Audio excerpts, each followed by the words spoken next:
이 환란은요, 대환란이에요. 이 환란은 단순한 환란이 아니라 대환란입니다. 그죠? Great Tribulation이에요. 주님 무슨 말씀하십니다? 마태복음 24, 21절입니다. 21절. 그때에 큰 환란이 있을 터인데 세상이 시작된 이래로 이때까지 그런 환란이 없었고 이후에도 결코 없으리라.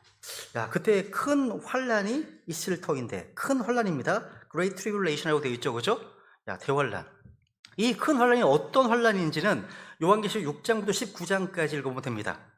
거기에 상세히 나옵니다. 하늘과 땅과 바다에 자연재해가 일어납니다.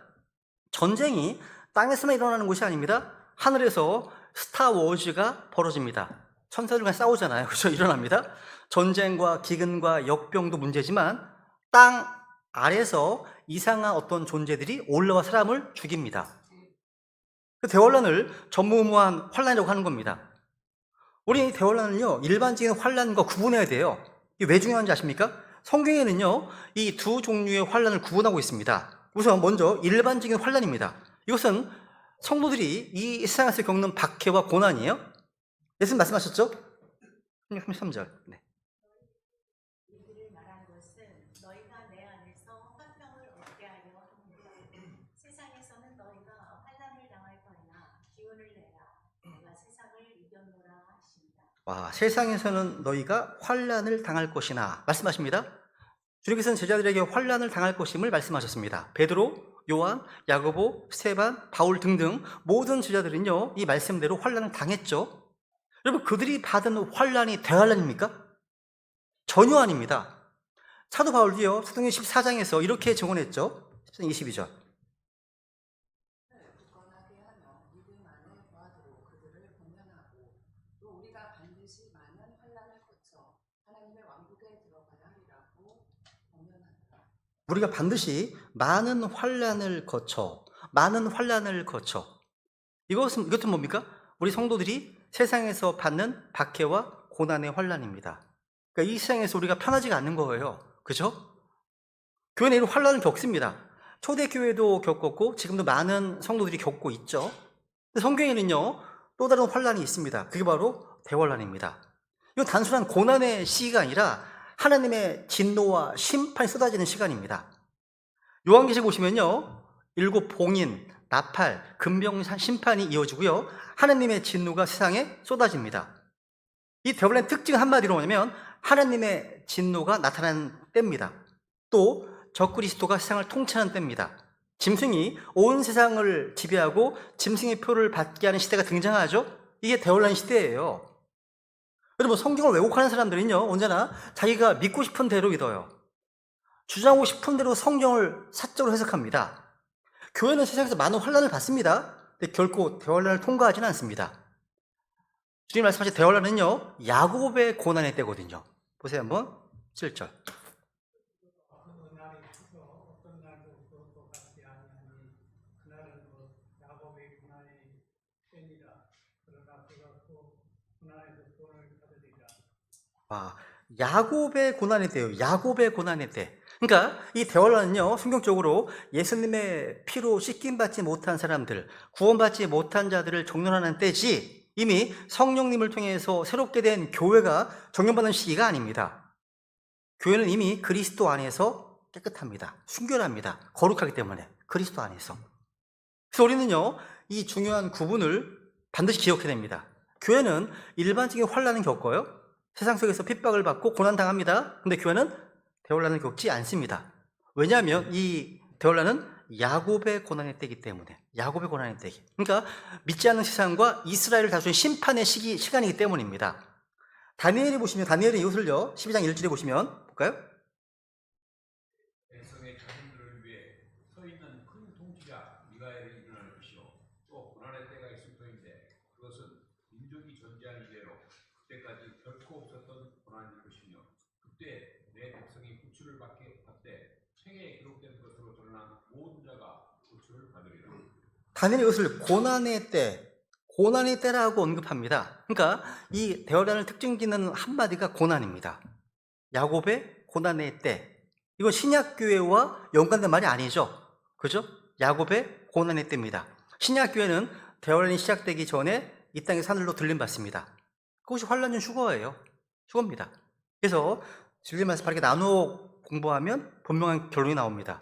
성도는 이 세상에서 환란을 겪을 수 있습니다. 근데 주님께서 말씀하신 그 전무후무한 대환란, 곧 하나님의 진노의 날들은 교회를 위한 시간이 아니라는 것. 그죠? 교회는 그 전에 들림받게 되어서 이제 복된 소망과 들어가게 된다는 것. 복된 소망입니다. 그럼 이제 9번째 보면요. 주님께서는요, 지옥의 운들이 교회를 이기지 못한다라고 말씀하셨죠. 그죠? 주님께서는요, 이제 신이 교회를 세울 걸 말씀하셨고요. 이제 지옥의 운들이 이기지 못한다 말씀하셨는데, 그래서 요한 계시록 이런 말씀하십니다. 13장 7절. 족속들과 전쟁하여 그들을 이기는 것을 허락받고 모든 족속들과 언어들과 민족들을 다스리는 권능을 받았으므로. 와, 저 그리스도가 성도들과 전쟁에서 이기네요. 대환란 때. 여기 성도들은 누굴까요? 교회가 아닙니다. 교회가 아니에요. 그죠? 환란 성도들입니다. 이들이 누구냐면 앞에 보세요. 12장 17절. 용이 여자에게 진노하여 그날 시중에서 남은 자들 곧 하나님의 명령들을 지키고 예수 그리스도의 직언을 가진 자들과 전쟁을 이들입니다. 그렇죠. 이들입니다. 하나님의 명령을 지키고 예수 그리스도의 증언을 가진 자들이 바로 환란 성도들입니다. 적그리스도로서 이 짐승은요, 그들과 전쟁하여 이깁니다. 대환란 때 모습입니다. 근데 마귀는 결코 교회를 이길 수 없습니다. 신약 성도들은요, 마귀를 이길 수 있는 권능을 받았기 때문에 마귀를 대적하면 마귀는 도망간다고 되어 있습니다. 그죠? 그래서 성경은요, 우리로 하여금 승리자다, 이기는 자라고 말씀하시는 거예요. 그죠? 우리 이 사실에 감사하면 돼요. 읽어볼까요? 예수 그리스도를 통해 우리에게 승리를 주시는 하나님께 감사를 드립니다. 감사, 그죠? 감사하고 또 보세요. 고린도 후서, 예수님이 세상을 이기셨죠, 그죠? 2장 14절. 항상 우리를 그리스도 안에서 승리하게 하시고 우리 중에 모든 곳에서 그분을 아는 용세를 풀리게 하시는 하나님께 이제 감사를 드립니다. 지금 환란 때의 모습과 지금 약간 다르지 않아요? 성경에서 이제 우리 교회에 주신 말씀 보면 다 승리, 이김 이게 나옵니다. 근데 환란 때가 되면 짐승, 적그리스도가 성도를 이깁니다. 다르지 않습니까? 그렇죠? 왜? 성도가 다른 거예요. 하나는 신약 성도고 하나는 환란 성도인 겁니다. 그렇죠? 그래서 벌써 5장 5절.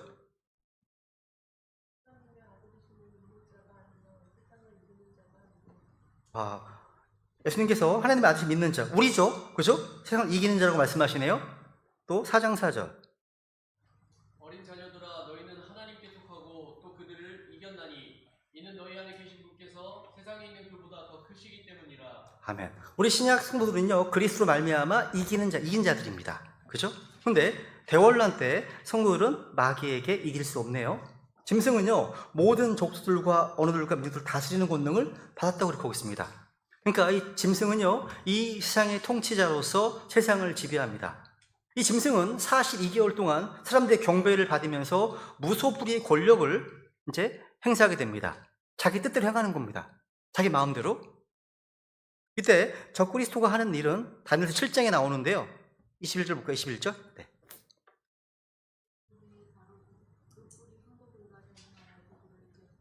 그 뿔이 누구죠? 적그리스도입니다. 적그리스도가 성도들과 전쟁한 그들을 이겼으나 라고 되어 있네요. 그러니까 대환란 때 이 적그리스도는 성도들과 전쟁하여 이기는 것을 허락받습니다.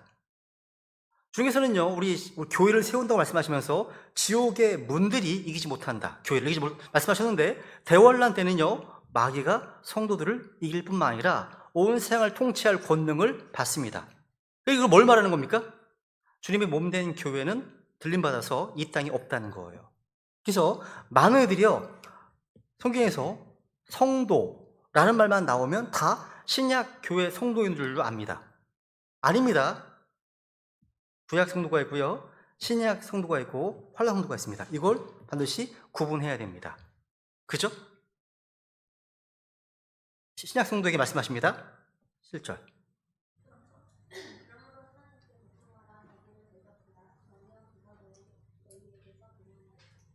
그러니까 우리에게는 승리의 약속이 주어져 있네요. 우리는 그리스도의 군사들 마귀를 대적합니다. 주님께서 함께 하시면 승리를 선물로 받습니다. 근데 환란 성도들은요, 마귀와 싸워 대적하는 게 아니라 마귀를 피해 숨어야 됩니다. 도망가야 됩니다. 그때는요. 도망가라고 말씀하시네요. 그러니까 뭐냐면 이 둘은요, 전혀 대상이 다르고 경륜도 다른 겁니다. 교회는요, 마귀와 대적하여 싸우다가 환란 전에 들림 받습니다. 그렇죠? 그렇기 때문에 대환란 때 언급되는 성도들은 다 환란 성도들이지 교회 성도들이 아닙니다. 이제 10번째로 가겠습니다. 10번째로. 24 장로가 있어요. 이게 증거인데요. 계시록 4장과 5장에 보시면요, 지상에서 대환란이 시작될 때 하늘의 하나님의 왕자 주변에 24 장로가 주님을 찬양하면서 주님께 받은 왕관을 가지고 있습니다. 4장 4절.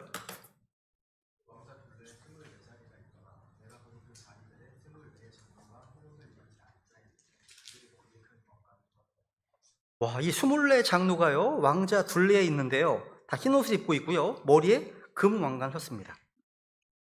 성경은 단 한 번도요, 천사를 장로라고 부른 적이 없습니다. 어떤 수석서에는 천사라고 설명하더라고요. 아닙니다. 우리는 성경 어디에서도요, 천사들이 왕자에 앉았다든가 왕관을 썼다든가 나오지가 않습니다. 전혀. 왕관은요, 그리스도의 몸인 구원받은 성도들에게 약속된 보상입니다.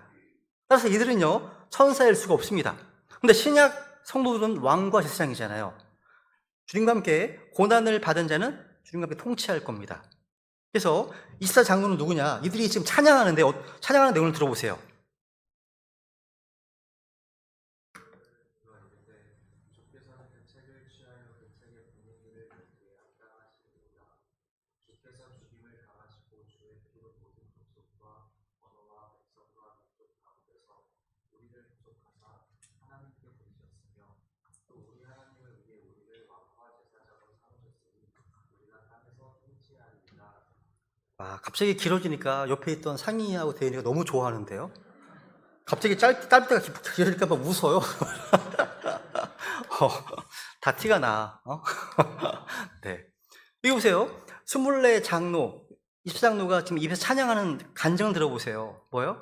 주님께서 죽임을 당하시고 주의 피로 우리를 구속하셨다. 그리고 우리를 왕과 제사장으로 삼으셨으니 우리가 땅에서 통치하리이다. 라고 구원 간증을 하고 있네요. 이 구절은요, 계시록 1장 5절과 6절에 나와 있는 크리스찬들과 정확히 일치한 내용이죠. 그죠? 우리를 사랑하사 자신의 피를 제 소리를 씻으시고 왕과 제사장으로 부르신 하나님. 나오잖아요, 그죠? 아, 튀어나오네요, 그죠? 이거 읽어볼까요, 16절? 성진이. 하나님 자신의 아버지를 위해 우리를 왕과 제사장으로 삼으신 분께, 즉 그분께 영광과 통치가 영원 무궁토록 있기를 원하노라. 아멘. 아멘. 여러분, 그러므로 24 장로는 구원받은 신약 성도들이네요. 그러니까 이들은요, 지상의 대환란 때 저 하늘에서 주의 왕자 둘레에서 주님을 찬양하고 경배하고 있습니다. 주님과 함께 있다는 거예요. 그러니까 24 장로는 교회가 대환란을 통과할 수 없다는 결정적인 증거이고 증인들입니다. 계시록 앞부분에 보시면요, 주님께서 흰 옷을 입고 나와 함께 걷는다 라고 말씀하신 대상은 교회 성도들이었습니다. 3장 4절. 더럽히지 아니한 몇 이름이 내게 있어 그들이 흰 옷을 입고 나와 함께 걸으리니 이는 그들이 합당한 자들이기 때문이라. 와, 흰 옷을 입고 주님과 함께 걷는 자들이 누굽니까? 사대교회 성도네요. 이기는 자입니다. 또 그죠? 3장 5절도 볼까요? 자 바로 그 자는 흰 옷을 입을 것이요 내가 그의 이름을 생명책에서 지워버리지 아니하고 그의 이름을 내 아버지 앞과 그분의 천사들 앞에서 시인하리라. 와, 누가 흰 옷을 입습니까? 이기는 자입니다. 그러니까 24 장로가 입은 흰 옷은요, 이기는 자를 입는 옷으로서 바로 신약 성도들에게 주어지는 옷입니다. 그래서 이 24 장로의 정체에 대해서는요, 되게 말이 많습니다. 근데 우리는 성경 그 자체에서 이들이 구원받은 성도들임을 확인할 수가 있습니다. 이들이 입은 옷은 제사장의 의복이었어요. 하지만 레위지파의 어떤 제사장도 왕관을 쓰거나 또 왕자에 앉지 않았습니다. 이들은 구약시대 제사장의 성도가 될 수 없어요. 신약 성도들만 왕관의 제사장이 될 수 있는 거죠. 그죠? 그래서 누군가 제사장처럼 왕관을 쓰고 있다면 그들은 왕가의 제사장입니다. 바로 교회죠. 교회인 거예요. 이들은 21가지 심판이 시작되기 직전에 들림받아서 하늘로 올라갔습니다. 그러니까 교회는 환란을 통과하지 않는 것이 분명하다는 거죠. 하나 더 볼게요. 교회의 예표인 에녹을 통해서 환란 전 휴거가 발견됩니다. 다시 말씀드리지만 하나님의 자녀는요, 하나님의 진노를 받지 않습니다. 그래서 에녹은 전 세계적인 심판의 대홍수가 시작되기 전에 하나님께서 데려가셨습니다. 들림받았습니다. 하늘로 올라갔죠. 성경 분명히 이 사실을 보여주고 있습니다. 에녹은 대홍수가 오기 훨씬 전에 들림받았습니다. 창세기 5장 14절. 하나님께서 그를 데려가셨으므로 그가 세상에 있지 아니하더라. 와, 까투킴입니다. 하나님께서 그를 데려가셨다. 더 이상 세상에 있지 않는다. 이 에녹이 바로 우리의 모형인 겁니다. 우리의 모형이에요. 그죠? 히브리서 11장 5절로 볼까요? 11장 5절. 죽음을 보지 아니하였으니 하나님께서 그를 옮기셨으므로 그들이 찾지 못하였느니라. 그는 옮겨지기 전에 하나님을 기쁘게 하였다는 이 증언을 가졌느니라. 아멘. 와, 이 에녹이 바로 우리 교회를 예표하는 거예요. 여러분, 에녹은 바로 우리 환란 전, 대홍수라고 하는 대환란 임하기 전에 휴거됐잖아요. 그러면 여러분, 환란을 통과해서 구원받은 성도는 누굴 예표할까요? 노아입니다. 대홍수에 살아남았잖아요. 그죠? 노아. 그러니까 환란 성도의 모형인 노아는 계속 이 세상에 있으면서 방주 안에서 하나님의 심판인 대환란을 통과했습니다. 여러분, 그러고 싶으세요? 구원받은 모든 성도의 소망은 뭐예요? 이 세상에서 적 그리스도를 만나는 게 아니에요. 아니라 공중에서 주님을 만나는 겁니다. 대환란을 견뎌내거나 짐승의 표를 받지 않는 것은 우리의 소망이 아니에요. 우리의 소망은 이 세상이 아니라 예수 그리스도께 있습니다. 성경은 단 한 번도요, 신약 성도들에게 대환란을 준비하라 말씀하신 적이 없습니다. 바울은 한 번도 교회에게 환란을 대비하라 경고하지 않았습니다. 왜 그랬을까요? 대환란 시기에 교회가 남아있지 않기 때문이에요. 그죠? 혹시 난 아직 구원받지 않은 것 같다, 준비하셔야 돼요. 비상 구급약도 사놓으시고요, 다 하셔야 돼요. 네. 이제 말씀을 정리하겠습니다. 우리 성경 통해서 중요한 진리를 이제 살펴봤습니다. 성경은 분명히 환란 전 휴거를 가르치고 있습니다. 교회는 하나님의 진노를 위해 남겨진 게 아닙니다. 공중의 주님을 만나기 위해서 들림받도록 예정되어 있습니다. 휴거는 우리의 복된 소망이에요. 여러분, 휴거가 우리의 복된 소망입니다. 휴거가 이 세상의 정치가 소망이 아닙니다. 이 세상의 경제가 소망이 아닙니다. 우리 소망은 예수 그리스도이십니다. 다시 오시는 거예요. 그래서 이 복된 소망 앞에 우리는 자신을 돌아봐야 됩니다. 먼저 난 정말 구원받았는가? 이 중요한 겁니다. 교회 다니는 게 아니라 정말 구원받았는가가 중요한 거예요. 휴거는요, 교회 다니는 모든 사람에게 일어나는 사건이 아닙니다. 종교인이 들림받는 것이 아닙니다. 거듭난 사람입니다. 예수 그리스도를 믿고 구원받은 사람만이, 그 생명을 가진 사람들만이 들림받는다는 거죠.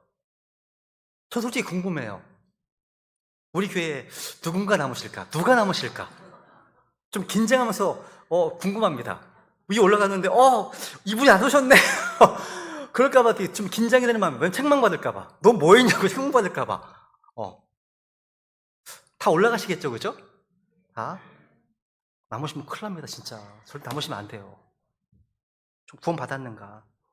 그래서 혹시 말씀을 듣고 있지만 혹시 구원의 확신이 없는데 좀 체면 때문에 그것 때문에 지금 나 구원 받았어 이렇게 하시면 안 됩니다. 그죠? 실제 그런 곳이 있어요. 구원 받은 지 한 20년 됐다고 하시는데 어떤 형제님이 자, 오늘 구원 받았대요. 실제 경험한 거예요. 오늘 구원 받았대요. 그럼 20년 전에 그건 뭐냐고. 그거는 지적 공유했던 것 같다고. 그게 불안한 거니까요. 그러니까 말만 보면 몰라. 구원 받다는 말만 들으면 모를 수 있어요. 제가 마음을 까볼 수가 없잖아요. 전 몰라요, 저는. 그냥 여러분들의 신앙 고백을 듣고 알 수밖에 없죠. 제가 어떻게 알아요, 구원 받는 거를. 본인이 알고 하나님이 아시는 거죠. 그죠? 그러니까 스스로 마음 가운데 좀 한번 항상 검증이 필요합니다. 내가 진짜 구원받은 성도 맞나? 이건 좋은 겁니다. 그죠? 여러분, 후회는 언제 일어날지 몰라요. 오늘 밤일 수도 있습니다. 내일일 수도 있어요. 그러니까 오늘 이 순간 구원을 확실히 해야 되는 게 중요한 거예요. 그죠? 두 번째, 뭐예요? 깨어 있어야 합니다. 디도서 2장 13절 볼까요? 13절. 복된 소망과 위대하신 하나님 곧 우리 구원자 예수 그리스도의 영광스러운 나타나심을 기다리게 하셨느니라. 여러분, 우리 성도들은요, 이 세상에 취해 사는 사람이 아니에요. 우리는 순례자입니다. 나그네예요. 곧 올라갈 거예요. 그러니까 이 세상에 뿌리를 받고 사는 사람들이 아니죠. 이 세상 소망이 있는 게 아닙니다. 저는 솔직히 저희 교회에 이제 방문하신 분들과 이제 교제할 때 있잖아요. 그러면 이제 얘기를 듣다 보면 이분은 구원받지 않으신 게 맞는 것 같다. 이런 게 느낄 때가 있어요. 온통 모든 관점이 이 땅에 있어요. 그 자기의 인생의 목표는 뭐고 얘기를 하는데 전혀 하늘 얘기가 없어요. 없습니다. 그럼 우리는 복된 소망을 기다리는 자입니다. 주님을 기다리는 사람이잖아요. 언제라도 주님께서 영소가 이리로 올라와라. 이리로 올라오라. 부르시면 아멘! 주님! 하고 올라가야 될 사람들입니다. 그죠? 그런 준비가 되어 있어야 되겠죠, 항상. 그래서 항상 스탠바이 상태에 있으면 좋겠습니다. 스탠바이 상태. 일을 하더라도, 집안일 하더라도 항상 주님이 오실 수 있다는 준비. 이런 상태. 깨어있는 상태죠. 그렇죠? 또 뭘 해야 될까요? 남은 시간 동안 복음을 전해야 되겠죠. 추구가 일어나면 이 교회 시대의 문은 닫힙니다. 닫힙니다. 지금은 은혜의 시대죠. 지금은 복음을 전할 시간입니다. 가족에게, 이웃에게, 또 친구에게 예수 그리스도의 복음을 전해야 됩니다. 제가 4월 9일부터 호주에 갑니다. 4월 9일 날 이제 가서 일주일 동안 있다 오는데요. 그 날짜를 오순절 전에 잡았어요. 시드니에 구원받아야 될 혼들이 여러 있다고 하는 거예요. 그래서 그럼 오순절 전에 가겠다고 해서 어렵게 막 예약을 했습니다. 그래서 같이 기도해 주시면 좋겠어요. 항상 좋겠습니다. 그러니까 지금은 우리 가족들에게, 이웃들에게, 친구들에게 예수 그리스도의 복음을 전해야 될 때입니다. 세상은 점점 마지막을 향해 가고 있어요. 전쟁도 있고요, 혼란이 있고요. 세상은 점점 어두워져 가고 있습니다. 그런데 우리 성도들에 있어서는 두려움의 영광스러운 소망이 있죠. 우리의 구원자 예수 그리스도 곧 오시기 때문이죠. 그죠? 그래서 우리 이렇게 고백할 수 있습니다. 이 마지막 구절인데요. 같이 읽어볼까요? 한번 말씀. 다음 주는 창립 기념일이고 그 다음 주부터는 이제 고장님부터 되는 거예요. 읽겠습니다. 시작. 이것들을 증언하신 분께서 이르시되 내가 반드시 속히 가리라 하시는도다. 아멘. 주 예수님이여 과연 그와 같이 오시옵소서. 아멘. 오늘 이 말씀 앞에서 우리 마음을 다시 한번 주님 앞에 드리면 좋겠습니다. 우리 배당의 지체들 모두가 주님 다시 오시는 그날, 이리로 올라오라 부르시는 그날 부끄럽지 않기를 원합니다. 아무도 남아있지 않기를 원합니다. 그리고 이제 그 날까지 남은 시간 동안 한 혼이라도 더 복음을 전하는 삶을 살겠다고 결단하시면 좋겠습니다. 이 시간 제가 기도하심으로 마치겠습니다. 아바 아버지, 오늘 말씀을 통해